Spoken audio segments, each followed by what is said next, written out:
बड' लेटेस्ट आपडेटआव बयखौबो बरायबाय। दिनैनि रादाबखौ फरायदों आं प्रमद खाख्लारि। गिबि निउस दङ। गिबि मन्थ्रि डक्टर हिमन्त बिश्व शर्मा बिथाङा रां जाख्ल'ग्रा घुस लाग्राफोरनि सायाव गोख्रों नोजोर लाखिनो बिथोन होनाय बादियै बे साननैसो रां जाख्ल'ग्राफोरखौ हमबाय दं। बेबादिनो दिनैबो सासे हमदों। बे बाराव गंसे मुलुगसोलोंसालिनि रेजिस्ट्रारखौ हमदों।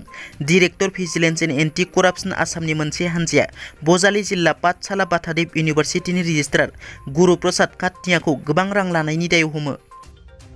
जों बयबो मिथिगौ, फैगौ 8 आगस्ट खालारखालि आलादा रायजो बड'लेण्ड सोमावसारनो बनस'जों लोगोसे गोबां बर' लाइमोनफोराबो दिल्ली फारसे रावना होनायखौ। बेबादि समावनो दिल्लीनिफ्राय साथामसो सुबुङा आलादा रायजो बड'लेण्ड दाबिनायखौ हेफाजाब होनायखौ नुनो मोन्दों। दिल्लीजों लोगोसे उत्तर प्रदेशनिफ्रायबो सासे सुबुङा भिडिअ'नि गेजेरजों बड'लेण्ड दाबिनायखौ हेफाजाब होयो। मोनसे बिखा खामथावना जाथाय। कर्नाटकआव सासे बिमाया गावनि 4 बोसोरनि उन्दै गथ'खौ बिल्डिंनि 5थि फ्ल'रनिफ्राय गारहरदों। बे गासिबो जाथाया बिल्डिंआव थानाय CCTVआव रेकर्ड जायो। मिथिनो मोननाय बादिब्ला उन्दै गथ'आ रायज्लायनो रोङा आरो खोमाबो खोनायामोन, जायनि थाखाय बिमाया गोबाव समनिफ्रायनो जिंगा सिबाय थायोमोन आरो गावनि फिसाखौ गारहरो। बेंगालुरुनि SR नोगोराव बिमाया गावनि उन्दै गथ'खौ 5थि फ्ल'रनिफ्राय गारहरनायनि उनाव बिमाया गावबो फोथैनो लानो नागिरदोंमोन, नाथाय नखरनि सुबुंफोरा नुनानै बिमाखौ रैखा खालामो। बे जाथायनि उनाव दायनिगिरि बिमाखौ पुलिसआ खायो। सरकारि फरायसालिनि लांगोनायाव UPPL दोलोनि फिरफिला बिरहोदों। गरेस्वर सोलोंथाइ खोन्दोनि सिङाव थानाय नारामारि जनजाति गुदि फरायसालिनि लांगोनायाव UPPL दोलोनि दोलोआरि फिरफिला बिरहोदों। मैया 5 आगस्टआव UPPL राजखान्थि हान्जानि गायसनथाइ सानजों लोब्बा लाखिनानै बे फरायसालिनि लांगोनायाव दोलोआरि फिरफिला बिरहोदोंमोन UPPL दोलोआ। उनाव खौरांगिरिनि नायगिदिंहैनायनि खौरां मोननानै फरायसालिनिफ्राय फिरफिलाखौ बोख्लायना लाङो। फरायसालिनि गाहाय भारती नार्जारिनो मिथिहोआलासे दोलोनि मावथिफोरा बेबादि सरकारि फरायसालिनि लांगोनायाव बिरहोदोंमोन फिरफिलाखौ। उननि समाव बेबायदि मिथिहोआलासे खामानि दामाव होनना फरायसालिनि गाहाय भारती नार्जारिया खौरांगिरिनि गेजेरजों बुंथियो। माजुलि जिल्लायाव प्रसाद जानानै सा 18 सुबुंफोरा लोमजायो।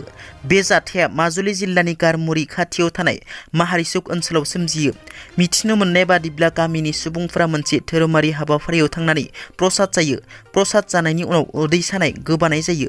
3 उन्दै गथ'फोरखौ लाफादेरनानै गासै सा 18 सुबुंफोरखौ हरखाब श्री श्री पीतम्बर देब गस्वामी डिस्ट्रिक्ट हस्पिटालाव थिसननाय जायो। बे जाथायखौ फुड पयजनिंनि थाखाय जादों होनना जिल्ला बेंगिरि पलक महन्तआ फोरमायो। बाक्सा पुलिसनि मोनसे जाफुंसारनाय सा 3 साइबार दुथांफोरखौ झारखान्डआव खादों। गोलाव सान हमनानै हादरसानि गोबां सुबुंनिफ्राय फोलानानै धोन एरख्ल'बोदोंमोन दुथांफोरा। झारखान्डनि जामतरा जिल्लानिफ्राय खाना होयो साइबार दुथांफोरखौ। खाजानाय दुथांफोरखौ अभिषेक दास, उपु कुमार दास आरो नन्दन दास होनना सिनायथिनाय जादों। जालाहनि बिबि किसान कलेजनि बिबुंगोरा बिरफुं बसुमतारीनि गसरनि बिथायाव खाना होयो साइबार दुथांफोरखौ। बिबुंगोरा बिरफुं बसुमतारीया फोरमायनाय बादिब्ला 7 जुलाइ खालारखालि साइबार दुथांफोरा फोलानानै गावनिफ्राय 22,500 रां खावनानै लांदोंमोन। मख'नो गोनांदि बेबायदि गावखौ बेंकनिफ्राय बुंदों होननानै नंखाय कलनिफ्राय जानगाराव थानाया गाहाम, मानोना माब्लाबाबो बेबायदि बेंकनिफ्राय रावबो कल हरा। दिनैनि रादाबा एसेनोसै। नोंथांमोना जुदि आंनि चेनेलखौ दासिमबो साबस्क्राइब खालामाखै, अन्नानै साबस्क्राइब खालाम। गोजोन्थों।